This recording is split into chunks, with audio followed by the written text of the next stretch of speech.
for an organization to be successful at supporting self-regulated learning or the development of self-regulated learning, ideally, the organization needs to be itself a self-regulated learner or learning organization, right? Which means that it itself and all the people in it need to have systems in place to set clear goals, to monitor what's going on, to monitor progress, to assess, whether or not it's actually achieving its goals, right? And so I think that's a really interesting, it's almost a philosophical conundrum or a mismatch that you sometimes see. You see individuals, whether they be managers or teachers or, materials designers, working really hard on trying to achieve these goals.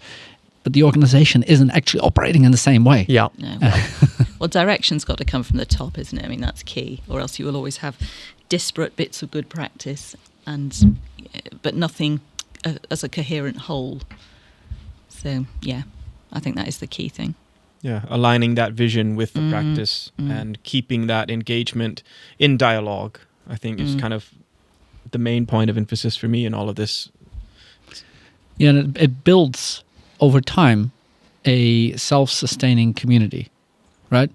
Because if we're now regularly communicating with each other, we're collaborating, we're supporting each other, and managers actually providing support, the organization offers some time for me to do this, then that will change all sorts of practices and expectations. For example, on something as practical as hiring new staff. Because now when we're looking for a new teacher, we're not just asking, how many years teaching experience do you have, but also, are you actually able and can you show some evidence of your ability to prepare learners for lifelong learning, for example, right? Because that's what we do here. That's part of who we are. And then what you get is a self-sustaining and educationally sustainable cycle.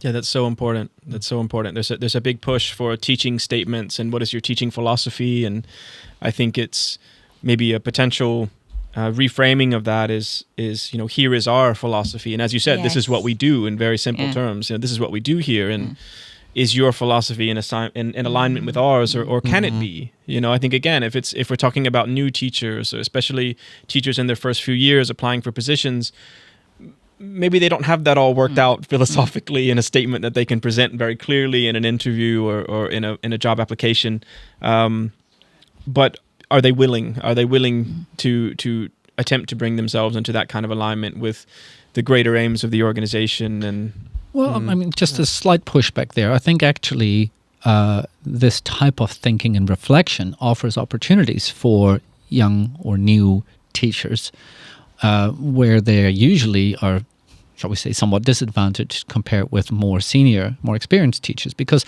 as a new recruit or a new applicant, you're not going to compete against somebody who's got 20 years of teaching experience, right? No. You're not going to be able to outperform that person on the job application process.